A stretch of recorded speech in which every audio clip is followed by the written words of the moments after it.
His name's Robert Hendricks. That's his office. Up there. He ran his own business, pharmaceuticals. Yeah. Get these to forensics. Tell them I want the report on my desk first thing in the morning. What's the problem? Today's Sunday. What? All right, 2 o'clock at the latest. Tell them I said to skip lunch. So, what do you think, Harry? Was he alive when he went off? I'll tell you better when I've had him on the slab. Uh-huh. Here we go again.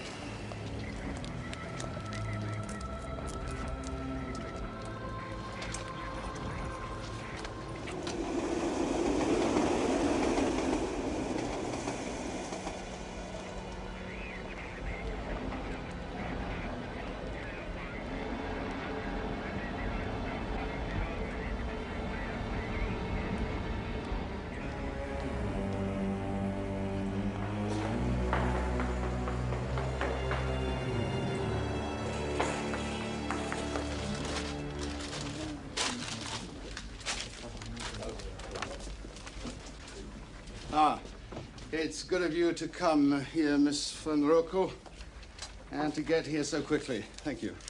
There wasn't much traffic. I live fairly close. Now, how long have you been Mr. Hendricks' secretary? His personal assistant. 5.5 years. How often did he come in here to work on a Sunday? Not often. But sometimes. If you felt it was necessary. Mr. Hendricks was an extremely thorough man. He worked to a routine, then? Always. And was it part of his routine to go up onto the roof from time to time? Actually, yes. He sometimes took a break and went up there. He enjoyed the view. Really? This one looks more than adequate to me.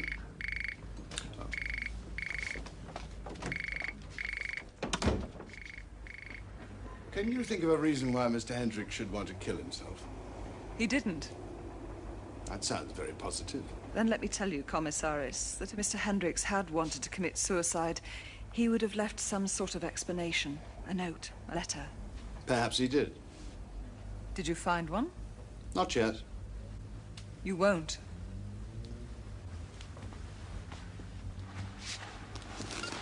When he worked here on a Sunday, was he always alone? Yes. No appointments, no visitors. Not as far as I know. I'm asking, you see, because the security man in the lobby says that no one, and I mean no one, came in here today. Not even Mr. Hendricks. There's a private lift from the basement. It connects directly with this floor. Mr. Hendricks must have used it. Yes, that's what the security man says. So someone might have come up here with him or used that lift and come up here later. Only if they were expected. Mr. Hendricks had the key. And you also have a key, I mean, as his personal assistant. Obviously. So it's possible that someone else was up here today. It's possible, I suppose. Is there a Mrs. Hendricks? Yes. Her name is Monica. Where does she live?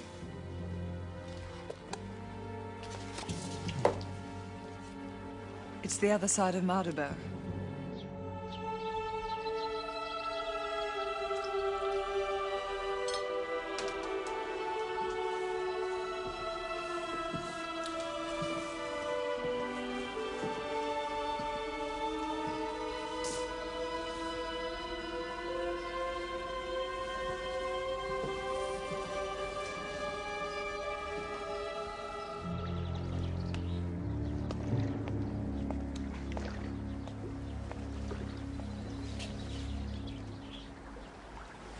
Oh, I'm sorry, won't you? No, thank you, Mrs. Hendricks.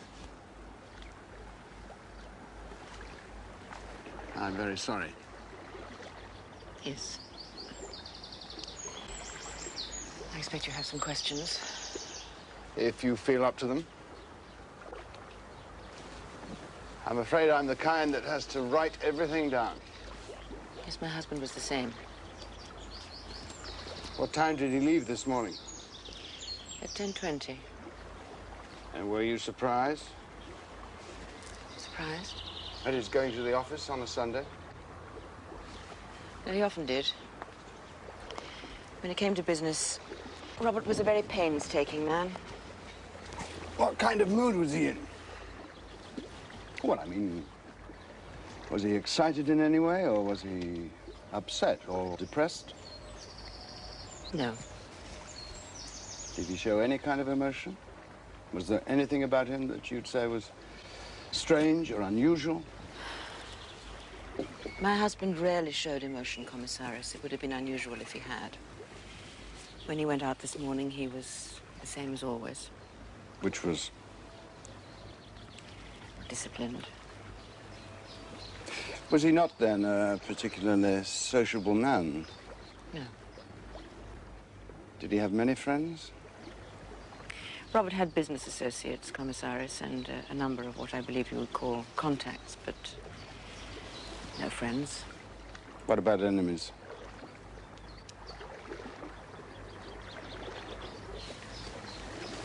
Do you mind if I take a look at his room? His bedroom, you mean? No, sorry. I meant his workroom or study. I assume your husband had one.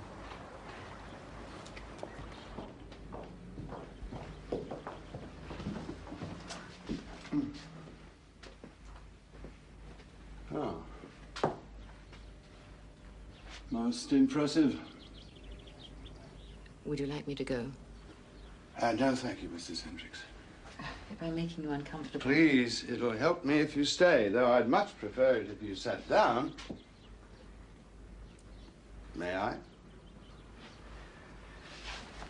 The truth is, if I seem a little awkward, that there are a few more things I need to ask you.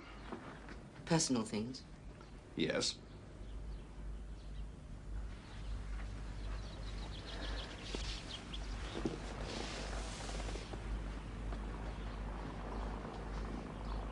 Were you and your husband close, Mrs. Hendricks? You mean, do we love each other? It isn't easy to say. I suppose we did once. But not? Not recently. No. Not for years, Commissaris.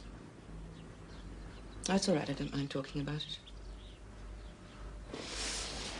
I shared my husband's name, his house, and what part of his life he chose to allow me. But love?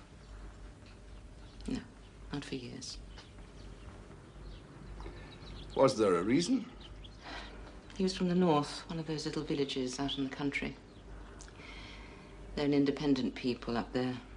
Sometimes they seem cold, unfeeling, almost cruel. Robert was like that. Does that sound ridiculous? Well, perhaps. I'm from the Catholic South, you see. I meant something particular, a specific reason. Do you have children? Yes. I envy you. I wanted children. I wanted children very much. Robert didn't. It poisoned our marriage. It's as simple as that. I'm sorry. He made me swear. It was just after we were married. So I thought I could do it. That I could make a life together, just the two of us. It would be sufficient. I was wrong. It wasn't possible, at least not for me. So, one night I tricked him, got myself pregnant. I'd hoped. He was furious, not loud or violent, but cold, terrifying. So I had an abortion. Killed my baby. Killed my marriage, too. Great pity. I think I would have made a good mother. I really do.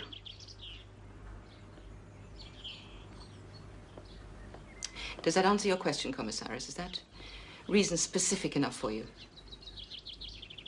More than enough. I'm truly sorry.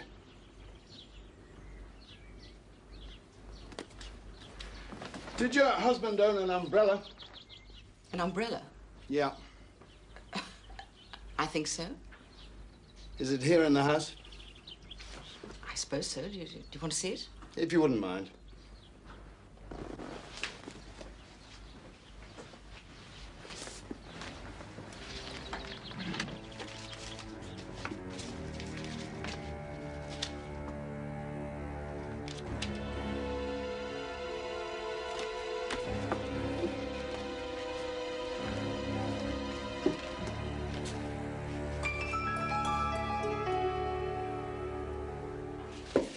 Here it is. Oh, yes, thank you. Do you want to take it? No, but I'll keep these for the moment, if I may. Yes, of course. Mrs. Hendricks, you said that your marriage had no love left in it. Please forgive me. Was there any sex? No. So your husband... Had girlfriends, yes, of course he did. Did you mind? Oh, yes, I minded. At least to begin with. Yes, there was a time when I would have smiled to see him dead. But his little romances didn't last long. He couldn't enjoy them. It wasn't in his nature, you see. Poor Robert. He really was a monogamous man. So he kept a mistress? For the past 5 years. How did you feel about that?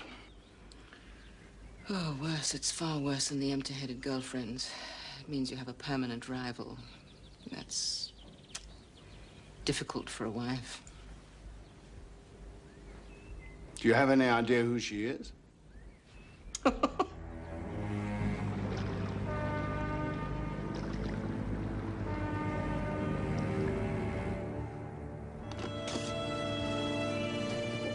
I'm sorry it's late. I wasn't in bed. In fact, I've been expecting you. You've been to see Monica, and you should tell you about Robert and me. I thought I'd save you the trouble of asking, Commissaris. Would you like a coffee? No sugar, thank you.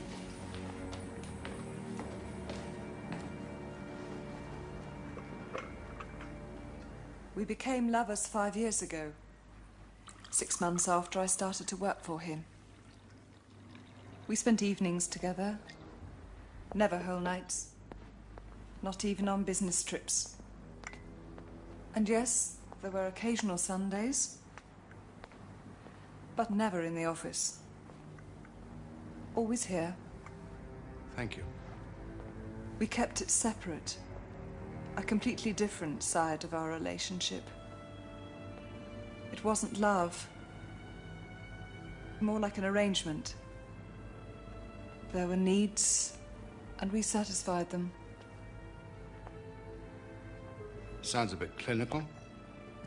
What? I said it sounds clinical. Does it? Well, perhaps it was.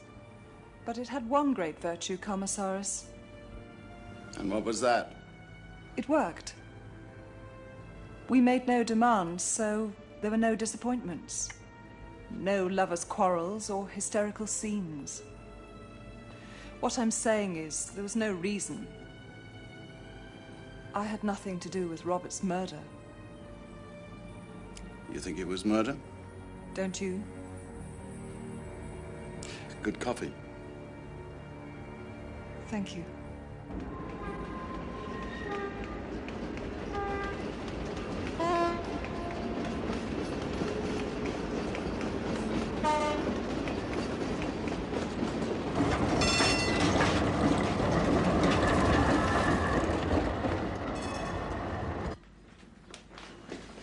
Eat your omelette before it's cold, huh? Thanks.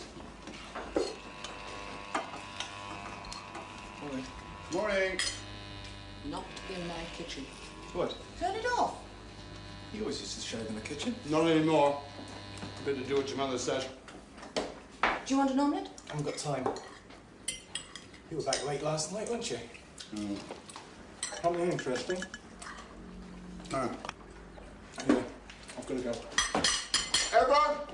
Ever come across a chap called Robert Hendricks? Don't think so. What's his line? Pharmaceuticals. He ran his own company, not big, but successful and quite All right. legitimate. That's enough. Something the matter? If you want to talk business, you go and do it somewhere else. I won't have it in my house. I don't want it. Do you understand? Sorry, darling. And as for you, young man, the sooner you move back into your own place, the better. Sorry. Careful. You're so pretty. Go to work. And take this thing with you.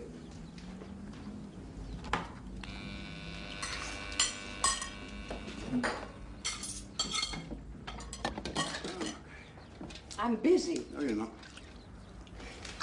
I'll run a check on Hendricks, let you know. You envy him sometimes, don't you? Not a chance.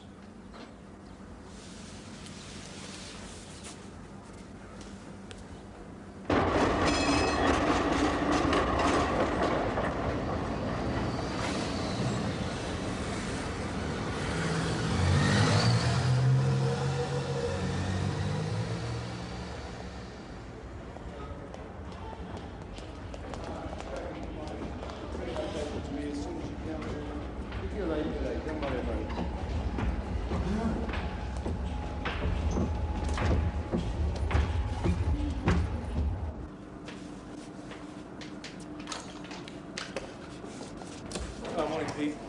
Hi, Harry.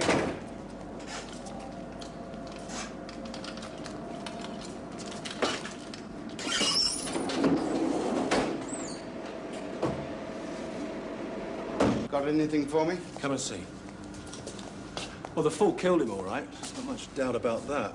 He landed face downwards. See, points of impact here, here, and here. Nearly all the injuries are consistent. Nearly all. There's something else.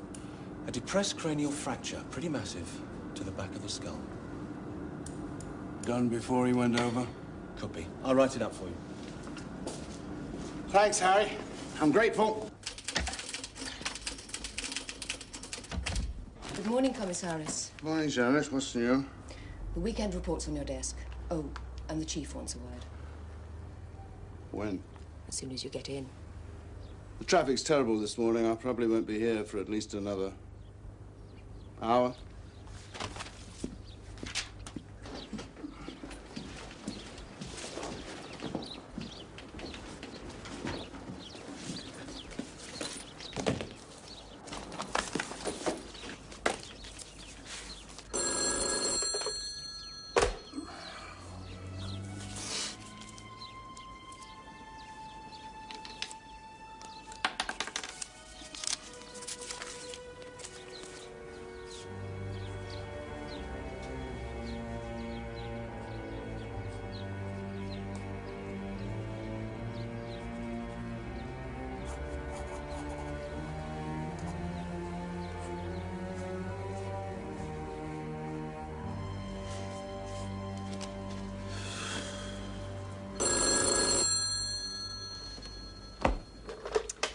What? Morning, Chief. We have a problem. I'm worried. It's interesting, though. What do you mean, interesting? A man goes off the roof holding a red umbrella. Or at least at some point he did. His prints are on the handle. What are you talking about? What's he doing? Some kind of kid's parachute jump? Well, put it in your report. This is much more serious. I've had the burgomaster on the phone all morning. Damn thing's never stopped. I know how you feel. You know the old university science building in Bilderdijkstraat? Due for demolition? Someone's going to build a hotel there. Big project, multinational, good for business. Boost for tourism, you know, the usual tripe. So? So a bunch of squatters have just moved in there. Taken over. Refused to shift. The burgomaster, spitting blood. He wants action. Someone's going to see to it. Sort it out. Oh, no, Chief. Sorry, Pete. No, Chief. I've got a case. Police work. Get to it later. Let Graf take care of it. Well, Groff's not a commissaris, you are. We need someone senior to be in charge and seen to be in charge, you understand? Look, suppose we... Get me to the burgomaster. I'm sorry, those are your instructions. Hello, burgomaster. Samson here. Yeah, I think we've solved our little problem. What are you still sitting there for?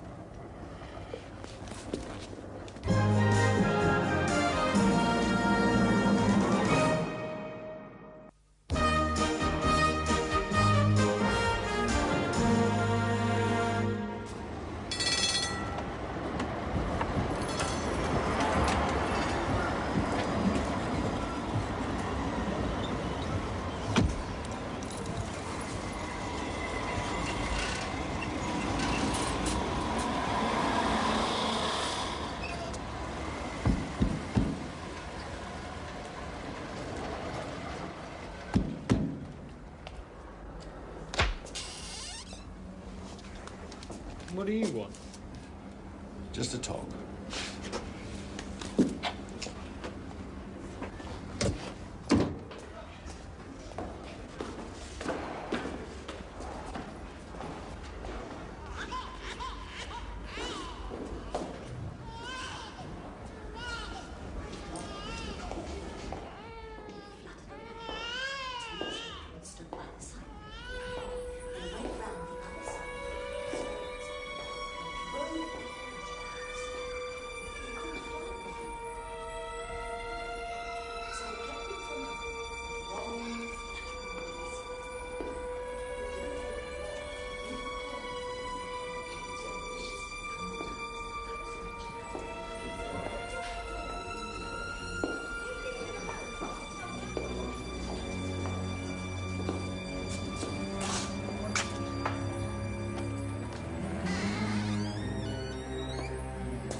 All right, now. I'll just outline the procedure, right? So we all know just how it goes. Now, first, you'll all be sent a letter. Smoke? Nothing. First, you get a letter from the City Hall saying that you have no right to be on these premises. You already did. Oh, that's fine. Next, you...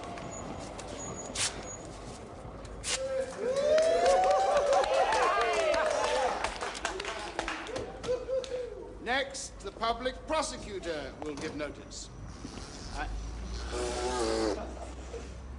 And after that, the final letter from City Hall will state the date that you must quit this building. And what happens if we refuse to obey? It passes to us, I'm afraid. Ah. Then you come in with your army and force us out? Well, there are women and children here. You're going to use force on them too? I hope not. But you will if you have to. If the politicians say jump, then you jump. I'm just an underpaid copper who's only doing his job. I was about to say, I'm hoping it won't come to that. Oh, but it will. Well, you're going to have to bring the sledgehammers and the axes to break these doors down. You're going to have to let your dogs loose on us. Listen, And please. the fire hoses, and the tear gas, and the rubber bullets, just in case you feel threatened. Nobody wants... Look at this place. It could be turned into homes. Good homes for decent people with nowhere to live. And is it? Oh, no. Oh, they're going to build a hotel. A big, shiny hotel for fat businessmen with fat expense accounts. Well, do you think that's fair? Do you think that's needed? Well, do you? Answer me. What I think doesn't matter. What I've told you is the law.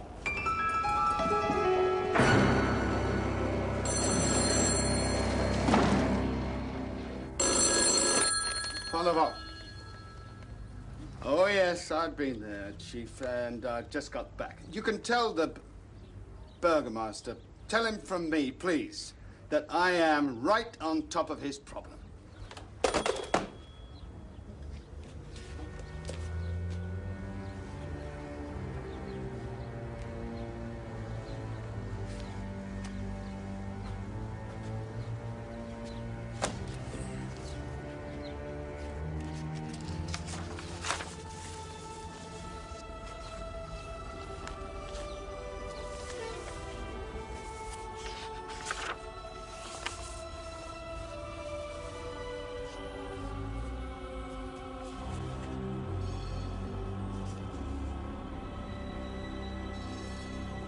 Golden Buddha HK.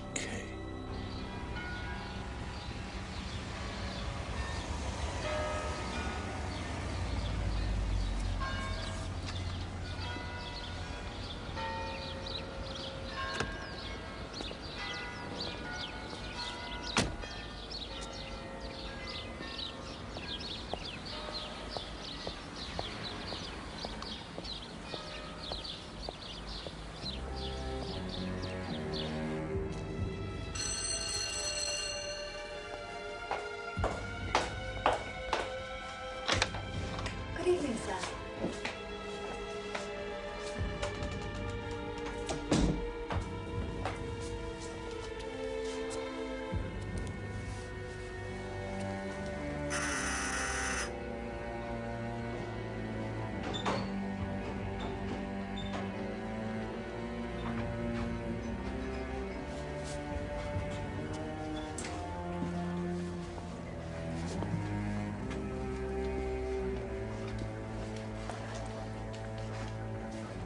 $100 guilders, sir. Entrance charge.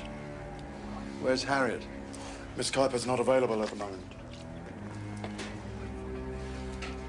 She's upstairs. Thanks. I prefer to announce myself.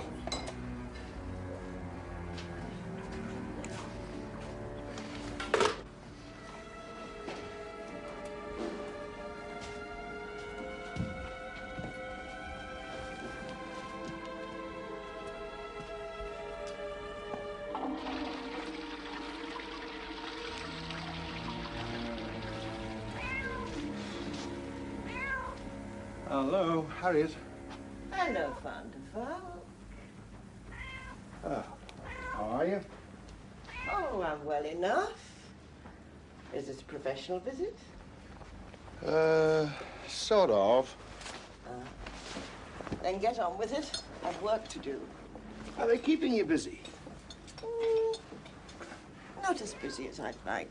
No. Oh, you surprise me. Oh, too many Americans. Not enough Japanese. Not enough Japanese. They're wonderful clients. One drink, come upstairs, make their choice. Thanks very much. On their way, in and out in 40 minutes.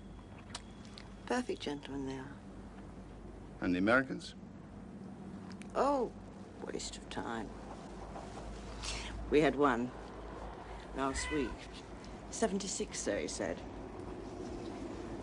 Came up here with 3 of my best girls. Spent 4 hours with them. All he did was watch videos on that TV. I'd say that wasn't bad going for 76. Not when he's keeping 3 of my best girls from other clients. It's a waste. Still, you haven't done badly, have you, Harriet? It's a long way from sitting inside a window, taking anything that walked by. You said it was a professional visit? Right. What is it, Lena? The doctor's arrived. Good. Did you tell the rest of the girls? Then tell them to get started. I'll be down in a minute. Oh, say I want a word with him before he goes. He visits once a week. Very prudent. I have a reputation to maintain. What about a man called Hendricks? Does he ever visit? Who? Robert Hendricks. Never heard of him. Not a client? No. Why? According to his diary, he's due to see you this week. And I'll know him when he gets here, won't I? I doubt it. He's dead. Never seen him. Oh, come on. Have a good look and take your time. Keep still, Sheba. I don't know him, no. Anyway, how do you know he was coming to see me? He wrote down your initials. Lots of people have names beginning with HK. Who work at the Golden Buddha? Like who?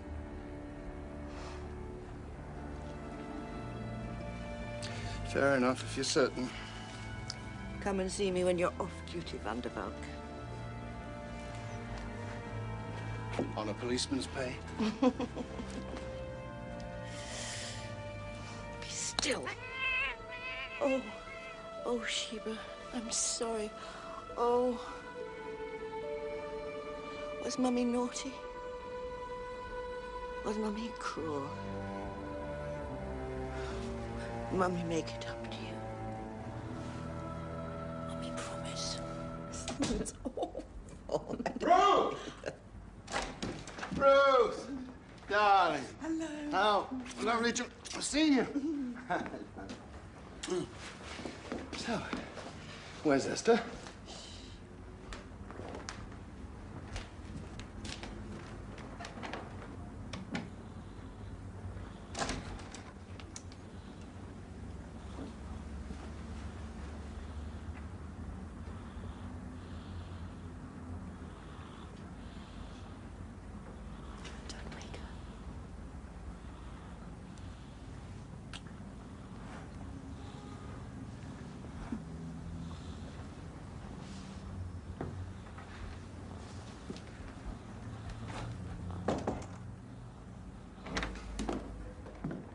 How long are you staying?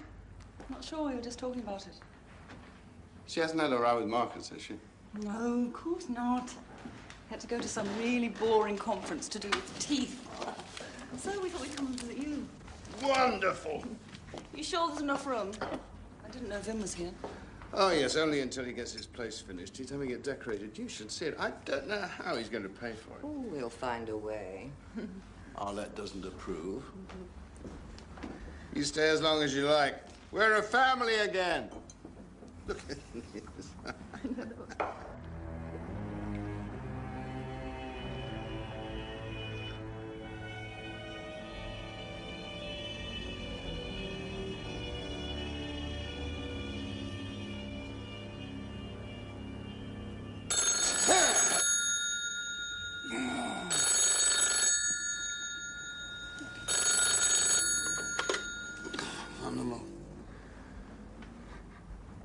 When?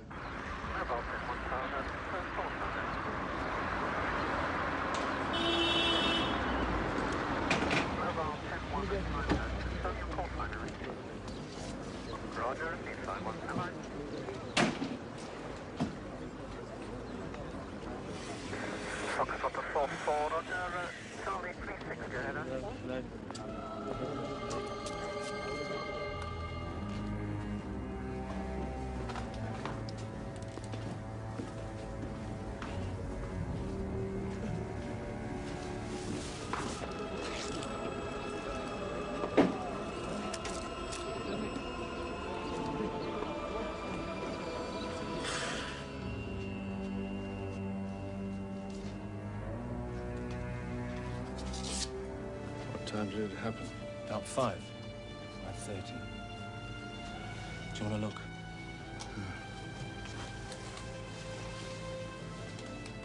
It's lucky they've got a good fire prevention system. Otherwise... There's no chance it could have been an accident? Not unless she was playing games.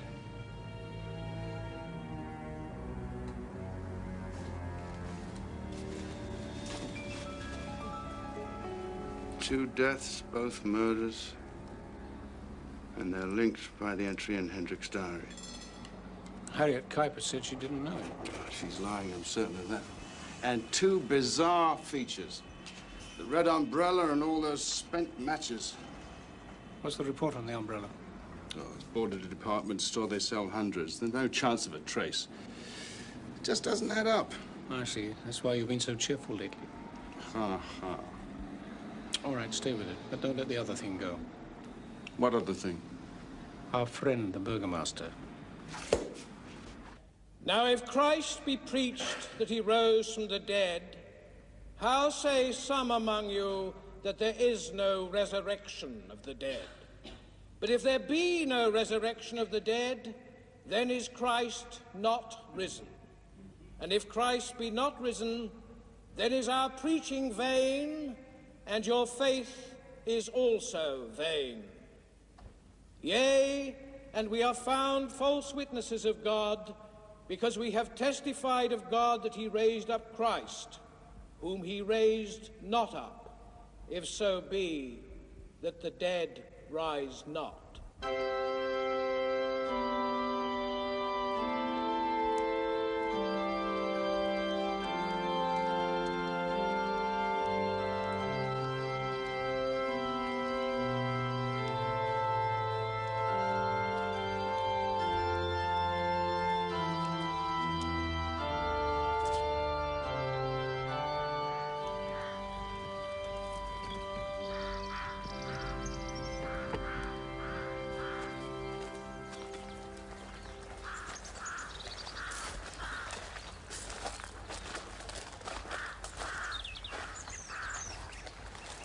Is this a regular part of your duties, Commissaris? Sometimes.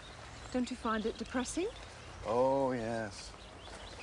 I'm also wondering about your plans, Miss Van Roeken. Plans? For the immediate future? I shall stay on at my job. There's a great deal to do. Oh, the company stays in business, huh? Of course. Well, just in case you change your mind, I mean, suddenly. Oh, I see. You've no need to worry, Commissaris. I've no intention of running away. You hate it, don't you? No, I don't hate it. You do, I can tell. Well, you're wrong. I just don't think she needs it, that's all. She's got enough clothes already. And what's that supposed to mean? You call those clothes? The poor child wears nothing but denim. Those awful dungarees. What's wrong with her dungarees? They're so ugly. This is pretty. More than pretty, it's chic. Well, I think it's ridiculous. Ruth! I hate it, all right? Satisfied? Do you know, I can hear you halfway down the street. Ruth is being unreasonable. I'm not being unreasonable. Look, honestly, what do you think of Esther's dungarees? What? Dungarees, you know, her denims. Very nice. And this? Very nice.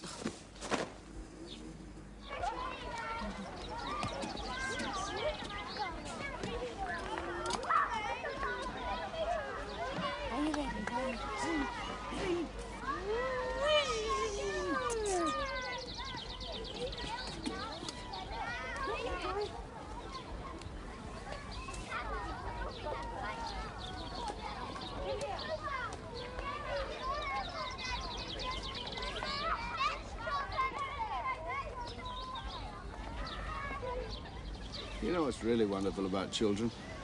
What? The things they teach you. Teach you? Yeah. About yourself.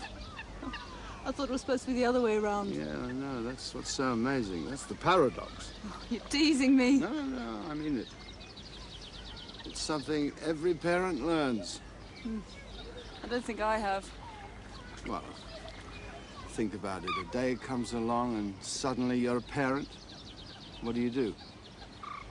Scream for help. Oh, yeah, I know, but after that, well, most people, and I'm sure you're one of them, they do the obvious thing, the proper thing. They set out to teach their children.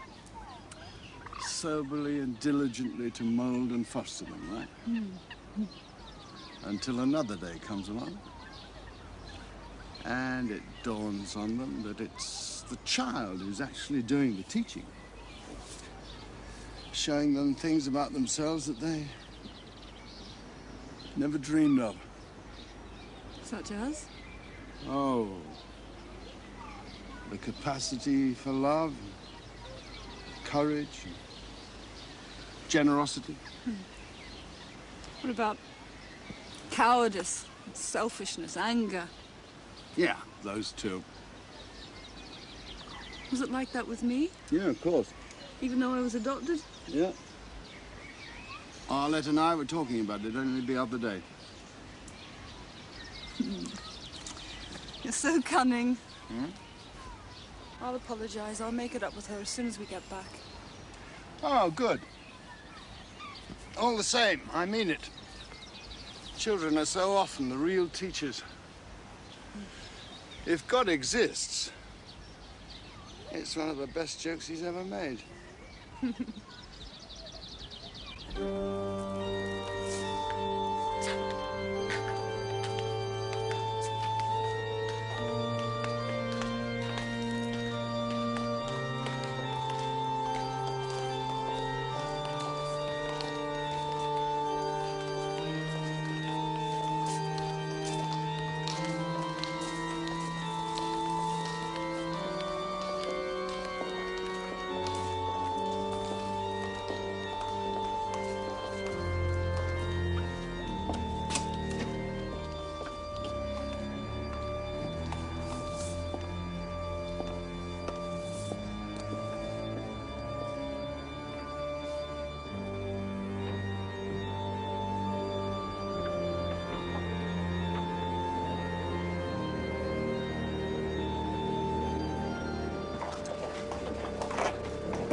Scribe is called Conrad Molinar. He's one of my staff. Teaches theology? Oh, I meant domestic staff. Ah. Conrad is responsible for our grounds and garden and simple maintenance tasks, that sort of thing. And how long has he worked here? Oh, many years. Is he in some kind of trouble? Not that I know of, Domine. You should be sad to hear it. Sad and most surprised. He's a good man, then. Conrad Molinar is a conscientious man. I think I should tell you, Commissaris, that when he first came here, it was as student, not as gardener. Do you mean he wanted to enter the ministry? What happened? Why didn't he? It was decided, mutually decided, that his was not an acceptable vocation. No, forgive me, I'm not being accurate. It was felt that he would not best succeed in pastoral work. Wrong sort of personality? Our church has never been noted for its flexibility, I'm afraid. Wasn't he serious enough? Oh, quite the contrary. He's a serious, a grave man. There's nothing light or frivolous about him. In fact... Yes? He has a greater sense of sin, of living, personal sin, than any man I've ever known.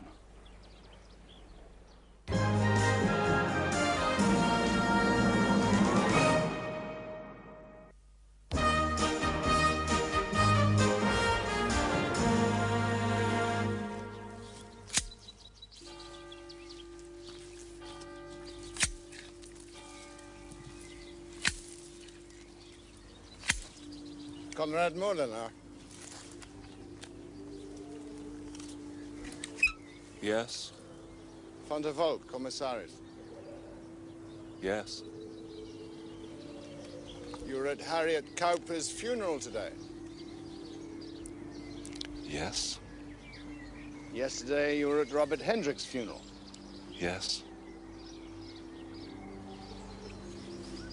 Would you mind telling me why? No. They were people I knew. Oh? We were children together. We went to the same school. Where was that, Mr. Molina? In Armstor. The village up in the north, isn't it? Yes. That was a fair time ago. Yes, it was during the war. Still, I imagine you see quite a bit of them since. No, scarcely at all. I last saw Harriet, it must be more than 20 years. She got into trouble and I was a character witness for her. And it's 6 years since I saw Robert. We met by accident in the street. And that's it? Yes. You've had no other contact? No. So why go to their funerals? I told you because I knew them. And they were Christian souls.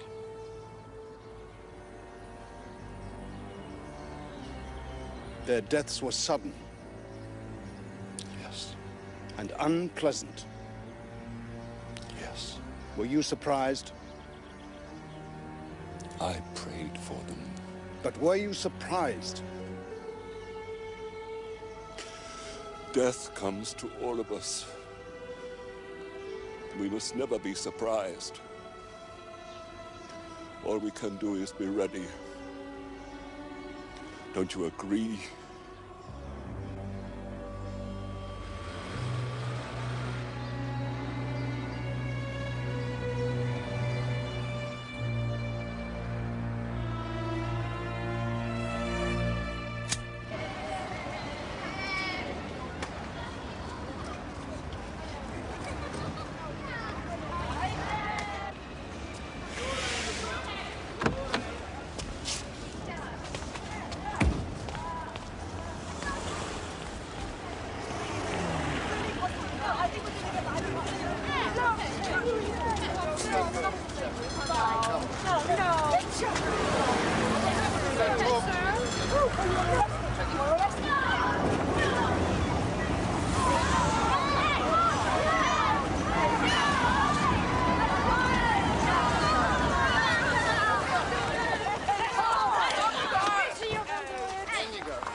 I'm going to sue you. you creep! For unlawful arrest! I'm gonna sue you! You hear me? I'm gonna break you! For every penny! Yeah!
À table.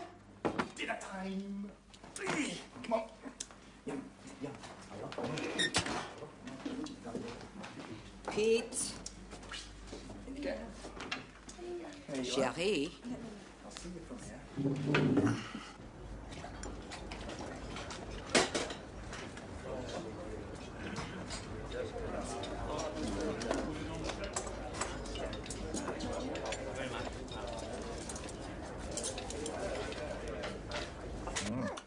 Stuffed aubergines. Youngest first. Bet you'd rather have chicken and chips. I wouldn't be at all surprised. Not if she's anything like a grandpa, they're my favorite. Thank you very much, darling. Sweet.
What?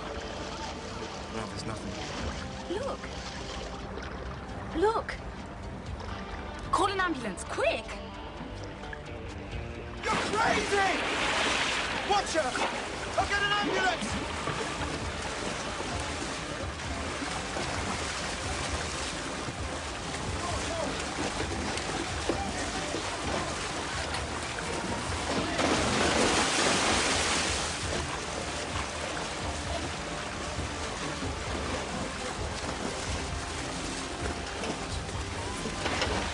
Come on, get him in.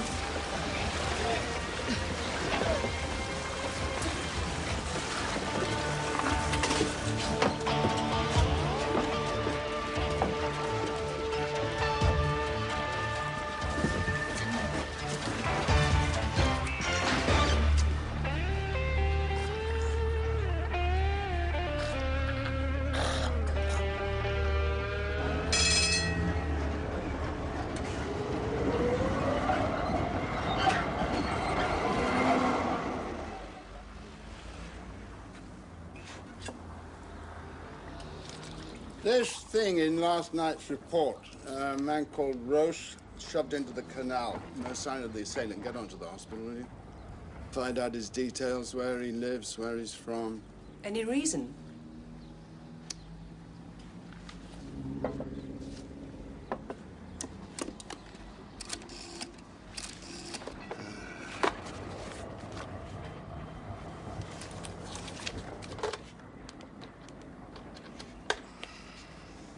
Father Valk, you have a girl called Barbara Stain. I brought her in yesterday. Will you have... What? When? Who, for God's sake?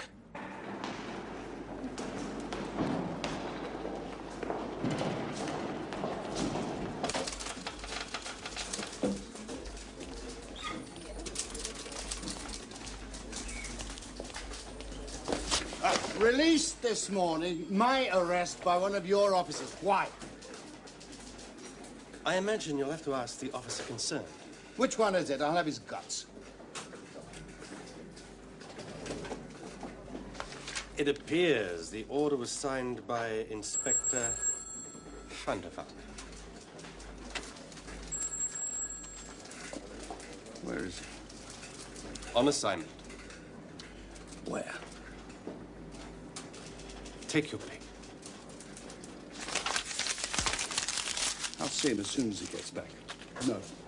Sooner.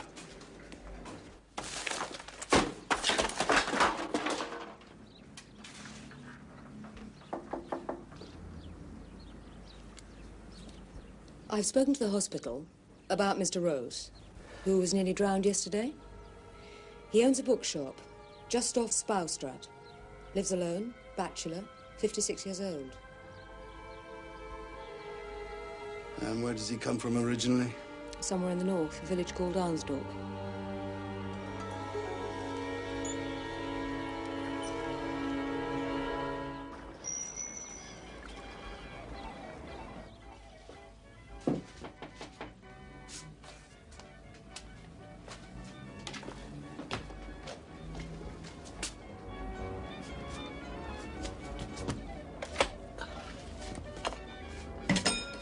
I already made a statement. Yes, I know that. May I come in, Mr. Rose? I won't keep you very long. When did all this happen? Sometime last night. Did you report it? Before, nothing stolen. All they did was break things and chuck them around. You know, vandals. Yes, well, I think you're right there. It's not a professional job. When did you get back? About 4. Well, the hospital told me they wanted to keep you. Yes, they did, but I discharged myself. Why was that? Well, because I dislike hospitals and I dislike institutions of any kind. Still, I think they thought it was fairly serious. Serious? Oh, what do they know? Want me to give you a hand? No, thanks. No, you just find yourself somewhere to sit. Well, I'd much rather help. No.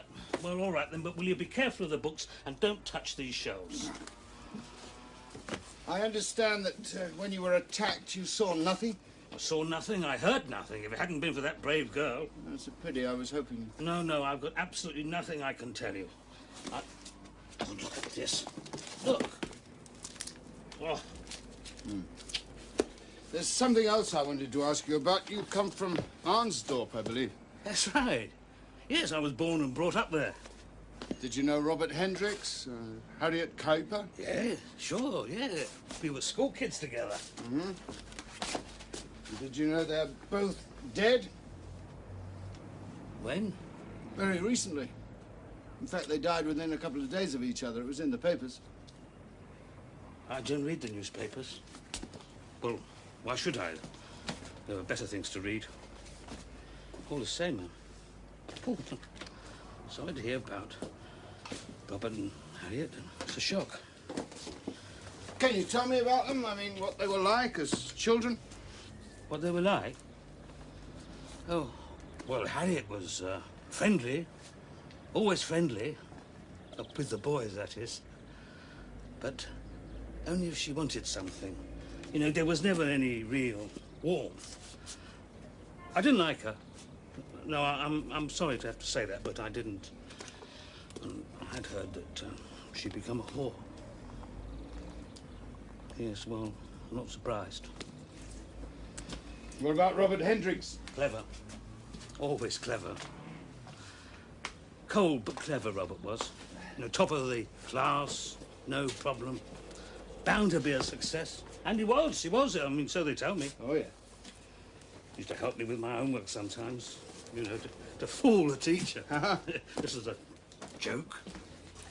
And I was talking to another of your school friends yesterday, Conrad Molinar. Conrad? God. Is he still working for that college? Yep. You know, he wanted to become a priest, you know. You don't think he'd have been much good at it? Much good at it? God, he would have frightened the congregation out of their lives. You see, with Conrad, he's always a very strange, he's a very unhappy boy.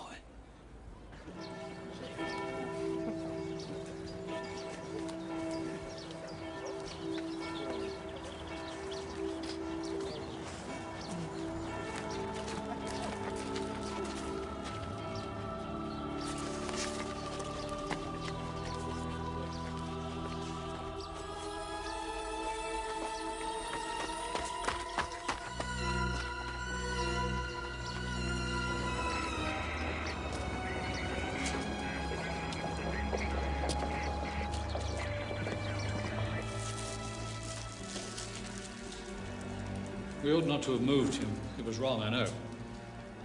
But he looked... I couldn't bear to leave him out there. Don't distress yourself, sir. I don't think it makes a lot of difference. It's pretty obvious what killed him. How could such things happen? What sort of man would do such evil? And why would he cut off the poor devil's thumbs?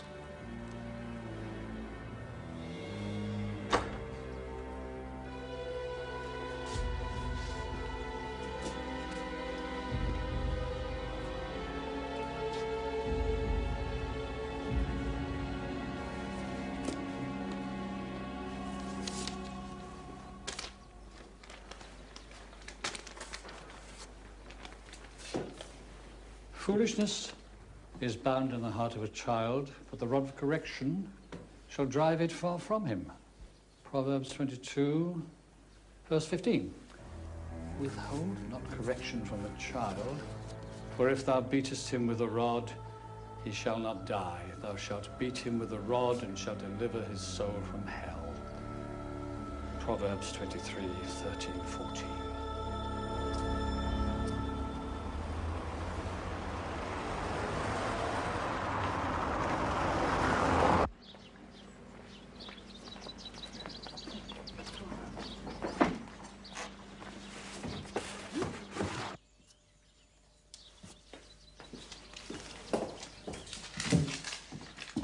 Things from the study. Have they taken them yet? Oh, I don't know. I'm not sure. Good. Have I done something wrong? No. I'm going home. Back to the south. I couldn't stay here any longer, you see. Now he's dead, there isn't any reason. You do understand, Commissaris? Yes. I never even really...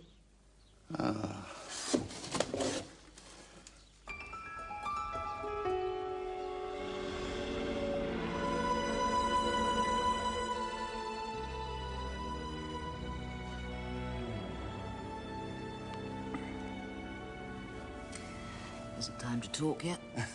Talk. I wouldn't know where to begin. I've got a serial murderer here, and what's certain is if I don't find him, he'll kill again. There's got to be a shape to it somehow, a pattern. I can't see it. Nothing fits. Darling, don't think about it. Let it go. Sleep, huh? Tomorrow may be better. No.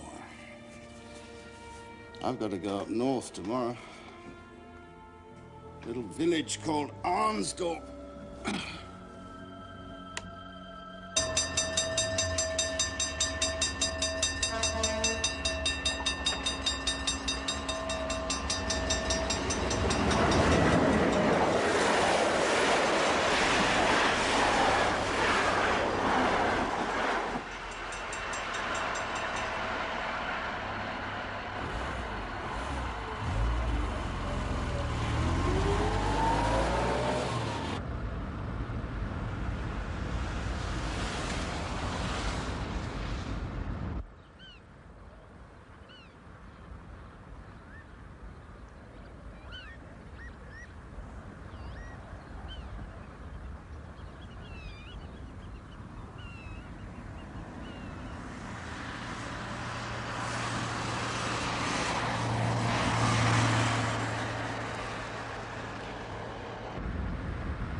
No, it's not really official. I'm just making a few inquiries of my own.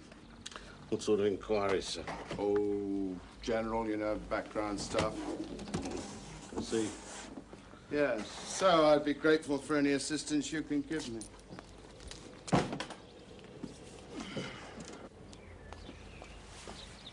Is this all your work, Sergeant Donkers? Did you grow all these flowers?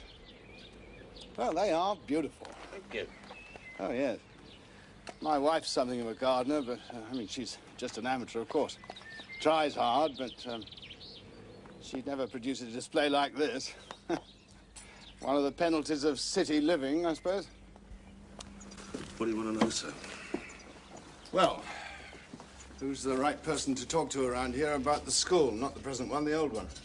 Well, how far do you want to go back? Say, 45 years. I'm particularly interested in the children who were there during the war.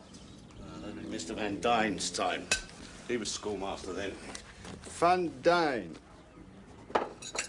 He's still alive, you know. Lives with his granddaughter, the other side of the village. Nice woman. She looks after him. Good. Sorry, sir. No good to you.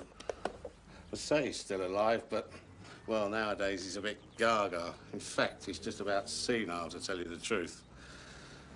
Now, if you were to ask me, your man is Mr. Reinecker. Reinecker? Jakob Reinecker. Yeah. The present headmaster. He's the man you want. Was born here, lived all his life here, was at the school himself all through the war. Go and have a word with Mr. Reinecker.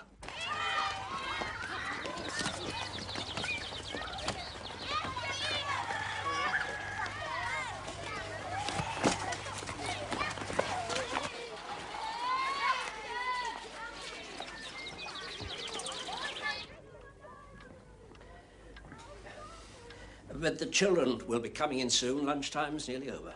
I'll do my best not to keep you.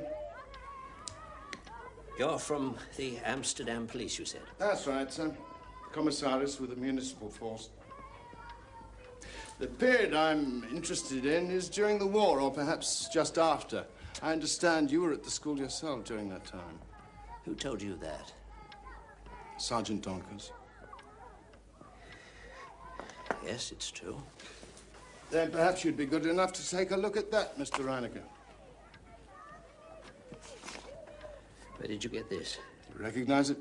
Oh, yes. It was taken in 1944, just before that terrible winter. Do you remember it? Not really. And you were lucky.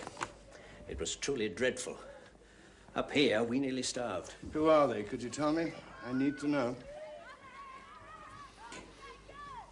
That's Mr. Von Down. He was our teacher. The children? Robert Hendricks, Harriet Kuiper, Conrad Molinar, little Johnny Rose, Erik Rose. Relation? His sister. She died soon after. Lovely girl. And this one? Oh, that's me. Then Freddie Brookmans. Brookmans? Did you say Freddie Brookmans? Yes. I've had some dealings with the Freddie Brookmans several times. He hasn't changed then. His idea of fun was to pull the wings off flies. He gave me nightmares. He terrified us all. Thank you very much, Mr. Reinecker. But you haven't finished. There's one more. Gus Riemer. He's dead now. When did he die? Recently. How recently? I'm sorry, I have to go. I'd like to hear a bit more about Gus Riemer. Then I suggest you have another chat with your friend Sergeant Donkers, Commissaris. I'm staying overnight. Is there a chance we might meet tomorrow morning? I'd be more than grateful. My house is 3 kilometers north. Come about 8. I'll be there sharp. Thank you very much, Mr. Reinecker. Glad to have been of help.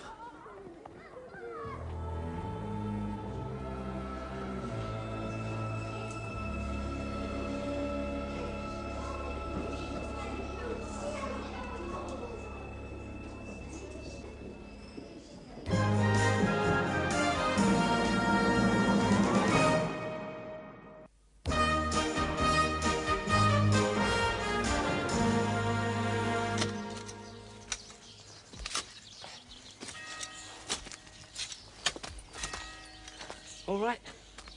There you are. Said he was your man. Good headmaster, too. Loves the kids. Does he have any children of his own? Not married. Never looked like it. Don't ask me why. I'm seeing him again tomorrow morning. He said I should ask you about a man called Reamer. Did he? Gus Reamer. Poor old Gus. Well, what happened to him? Oh, we'd best go inside, sir. It's all in there. Gus was simple. Not exactly the village idiot, but effective, you understand? He worked as a school caretaker. There's no harm in him. Not dangerous, well, anyway, not in my opinion. And a couple of years ago, there was a rumour, only a rumour, mind you, that he'd been molesting some children. Interfering with them, you know, this sort of thing. So I did the rounds, asked a few questions. There was nothing in it. Just some kids being stupid, having a lark. If it had been up to me, I'd have tanned their asses. Well, this is a small place, sir, and people can be funny. Things got pretty nasty here for a while. So, Gus was fired from the school. After that, he lived by doing odd jobs. You know, what was going. Things died down a bit. He became a bit of a recluse. Then 6 months ago, he disappeared. Well, nobody thought anything of it. Didn't pay much attention myself. Then one day, I was going past his house. It's the other side of the village. And I thought, well, I'll look in, you know, see how he was. Gus was there, all right, but dead. Murdered? Yes. How? Starved to death. I tied him up, chained him to a beam in his cottage, taped his mouth. Not that anyone would have heard him. Nobody ever went near the place. Hello. Hello, darling. How are you? Tired. Is Vin there? Yes, he is. Do you want to speak to him? Please. It's your father.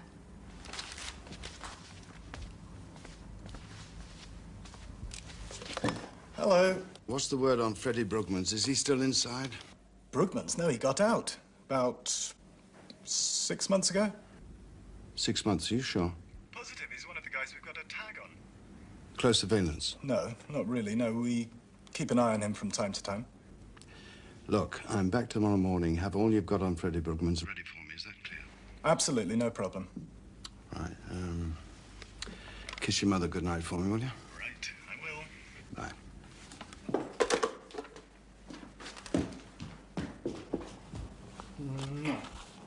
He says goodnight.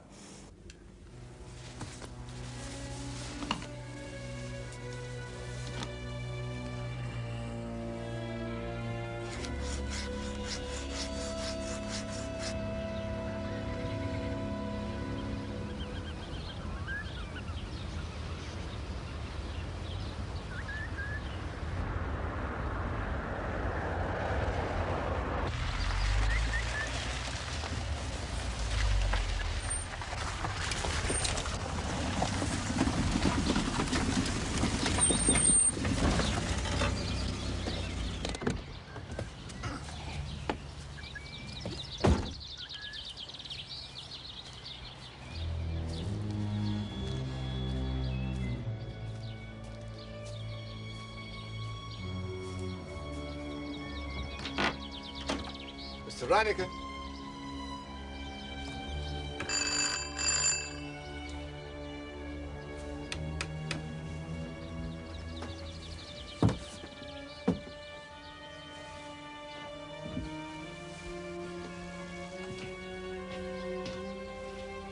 Mr. Reinecke.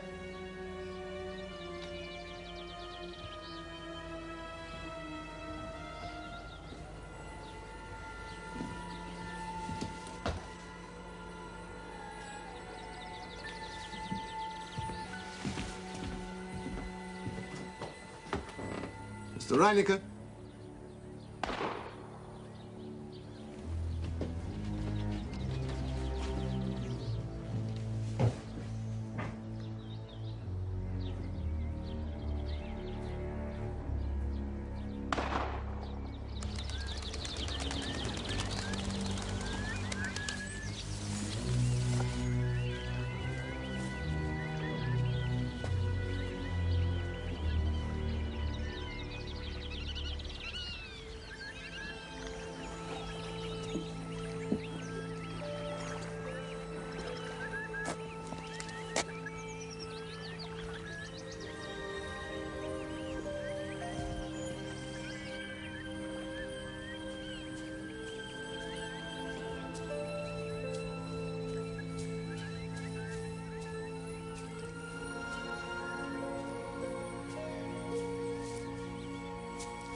Get a bit closer. Give it a treat. Call her off. Down, brother. Down, you bitch! Now, don't panic. She only goes for people who don't like me. She must get plenty of exercise then. What do you want? Ask me in and I'll tell you.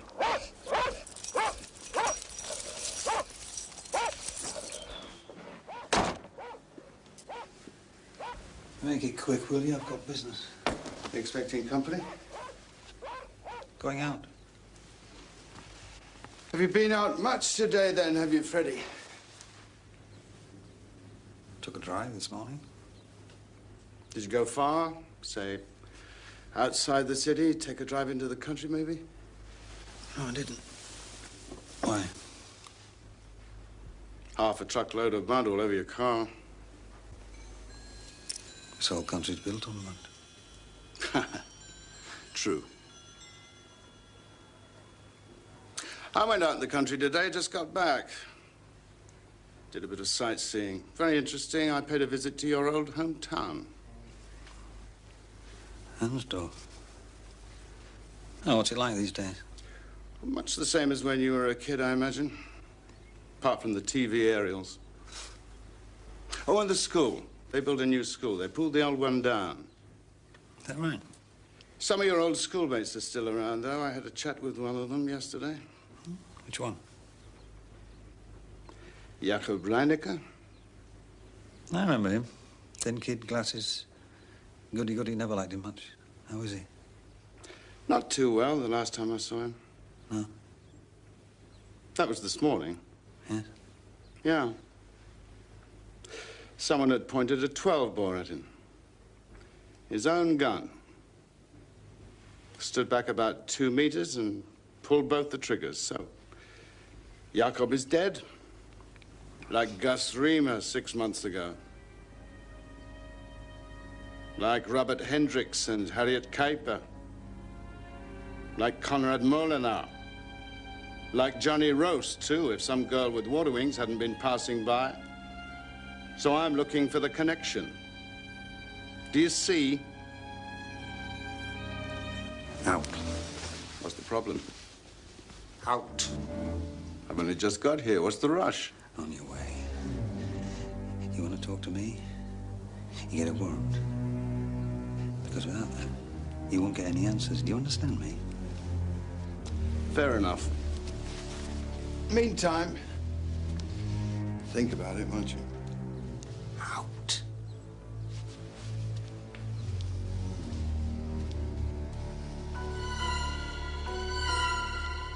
Another baby? Yes! That's a baby pussycat, isn't it? Yeah. Baby pussycat, not baby boy. It's a boy. And is there a little girl? Where's the little girl? Hmm? What? And there's a mummy and daddy. Oh, and look at all her toys. See, there's a rocking horse. Yeah? And a dolly. Now, don't do that, darling. Do what? What's she doing? She's sucking her thumb. Oh, more kids suck their thumbs. No, they don't. It's a very bad habit. Leave her alone. You know what happened to naughty little sucker thumb? Hmm? The great tall tailor always comes to little girls who suck their thumbs, and ere they dream what he's about, he gets his great sharp scissors out and cuts their thumbs clean off. Give it to me. I don't know what you're trying to do. Terrify her or Don't something. be silly. I'm not being silly. I just hate all that stuff. Stupid stories people tell children. Just Pete, what is it? What's the matter? Pete? Darling? Where is it? Where is it? What are you looking for? The book. Ruth's book. What book? The book we used to read to her. Yes, but which one? The one you just... Shock-headed Peter. It's true. Peter, I told you. I used to hide it. I bet it's still here.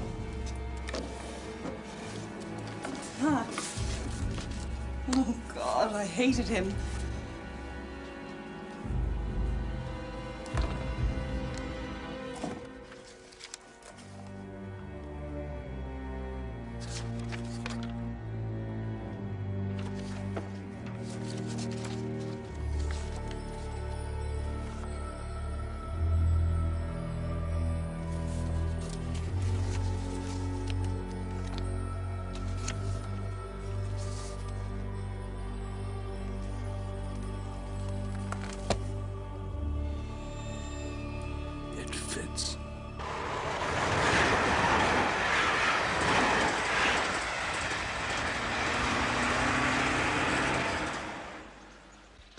Mr. Van Dyne.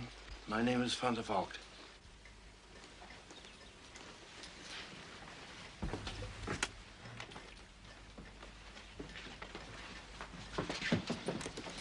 I want to ask you about school. About when you were a teacher there, about these children. I think something happened to them not long after this photograph was taken.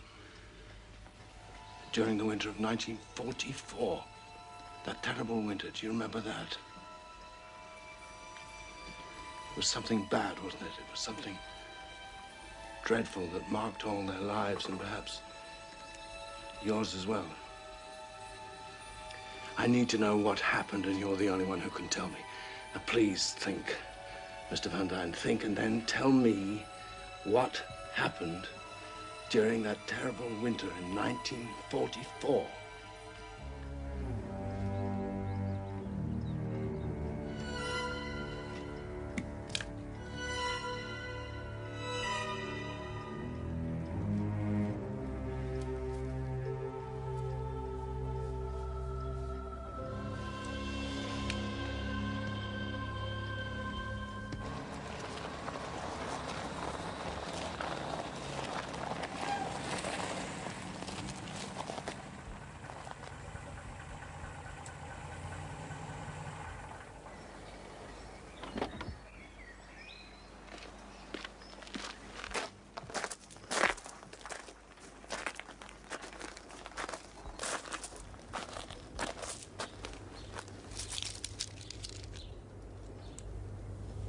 Bella?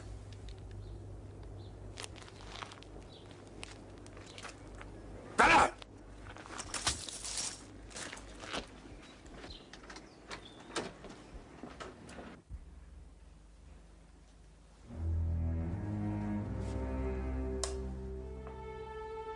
Bella?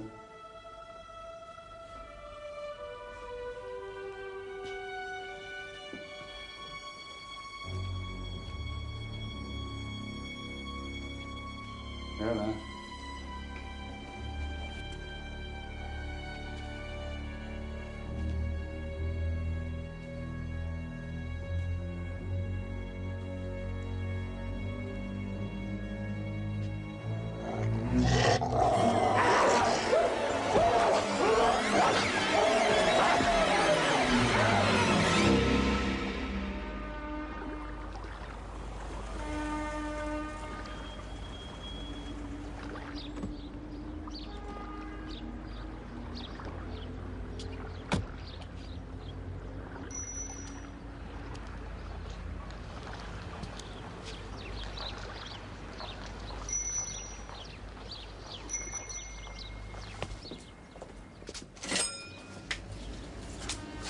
Morning.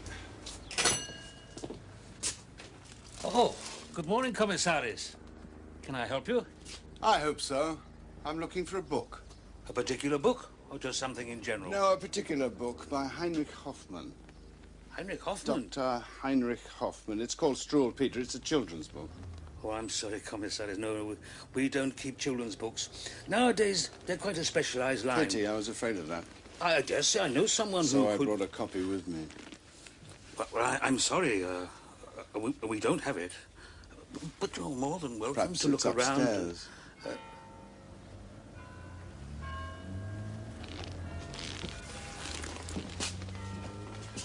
Miss Coulter, look after the shop, please.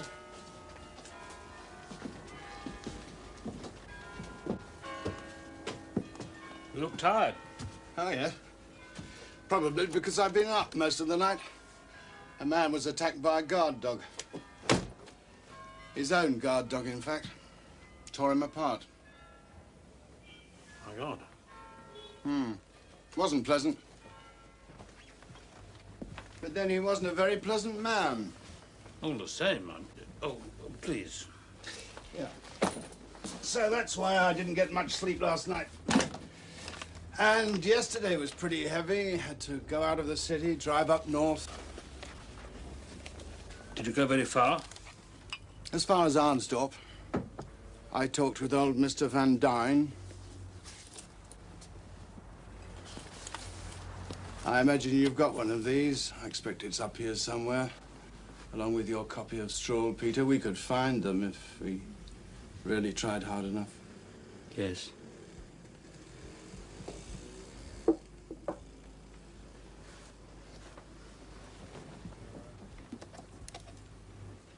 Tell me about the girl who's standing next to you. She was my sister. Her name was Erica. Yes. She died. I know. In the winter of 1944. Tell me what happened. How did she die?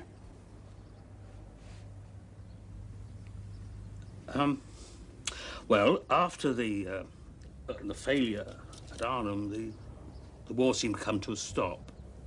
And in the north where we were, the Germans had cut off all food. I mean, there was nothing. I mean, people were starving. And many died. I mean, it was terrible. But then the Allies, they offered to fly over and drop some food. And at first the Germans refused. But then, you know, even they couldn't refuse any longer. And they gave permission. But you know, for a lot of people, it was too late. They were all out in the fields waiting. All the children except me. I was at home, weak, sick. It was thought I was going to die. These English planes, they came in low and dropped their supplies. And everyone laughed and wept, you know. Well, they even fought each other. Well, they couldn't help it, you see. It was life, you see. Life from an English bomber out of the skies. And anyway, the children found a drop on the far side of the village. And it burst open, and, you know, they grabbed everything they could. And Erica found some chocolate. Well, it wasn't one of those bars, you know, you get in the shops today. It was a big, thick bar of chocolate. I mean, can you imagine it? Can you understand what it meant? Chocolate. What?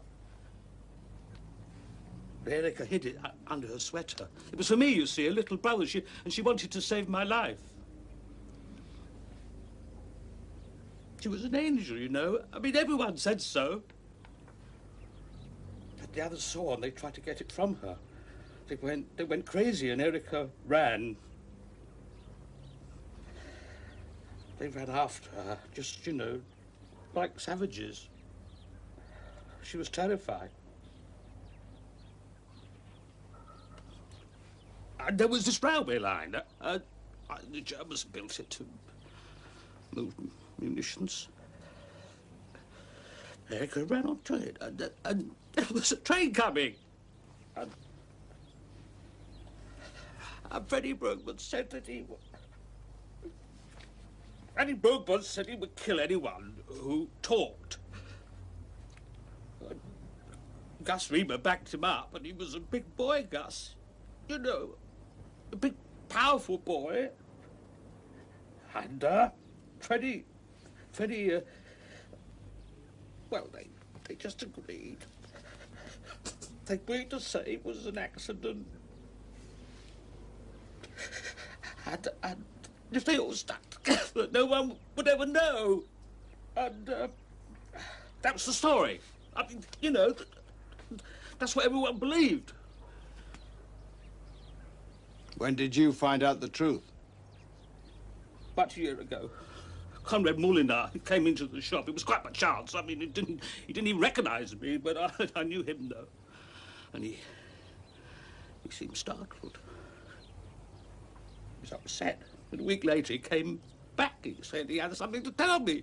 Something he needed to confess. Something he said, you know, poisoned his life. It poisoned all their lives. Robert Hendricks hated children.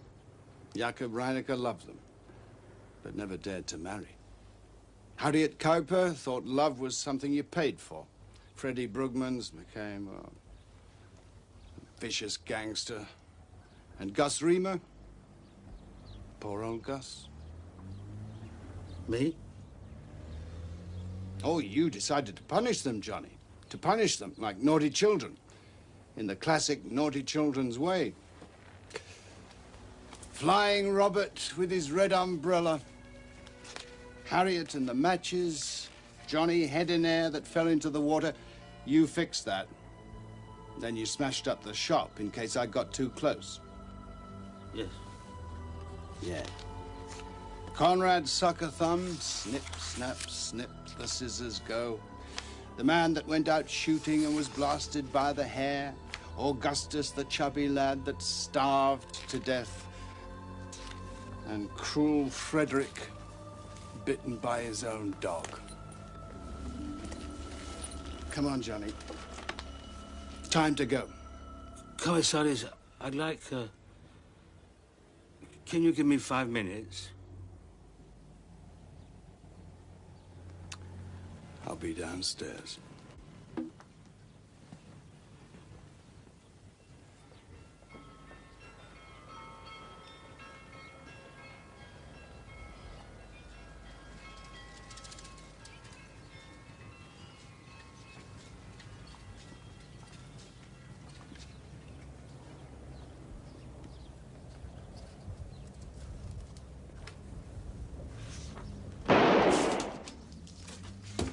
No. Call the police. Tell them to send an ambulance. Call them.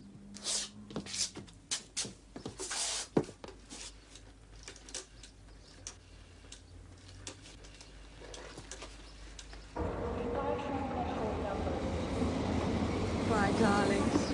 Bye. Rose. Thank you so much. You've been wonderful. Oh, don't be silly. Oh, no. Look after yourself, and you take care of my granddaughter. I will. In you get. Love to Vim. Yeah. And give our best to Marcus. Tell him we want to see all of you next time. Okay.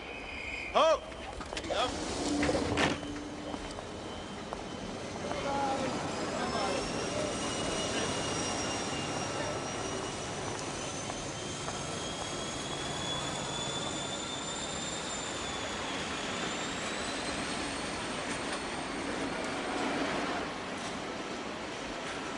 All the same, I'm relieved that they've gone. It's so nice to be on our own again. Just the two of us. That flat is not big enough anymore. It feels so crowded.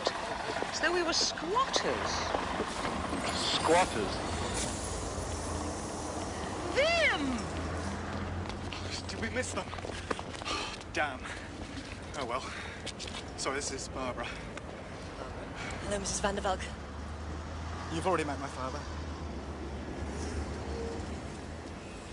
Hello, Commissaris. And she's Barbara Steenkamp, not Barbara Stain. One of ours. Oh.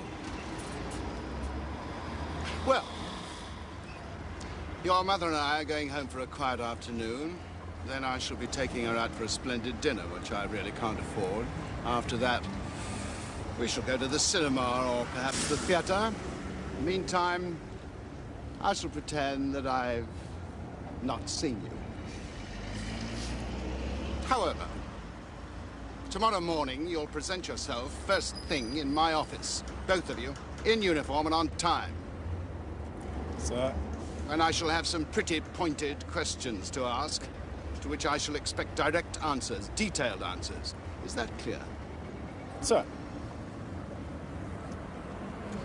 Yes, sir. Good.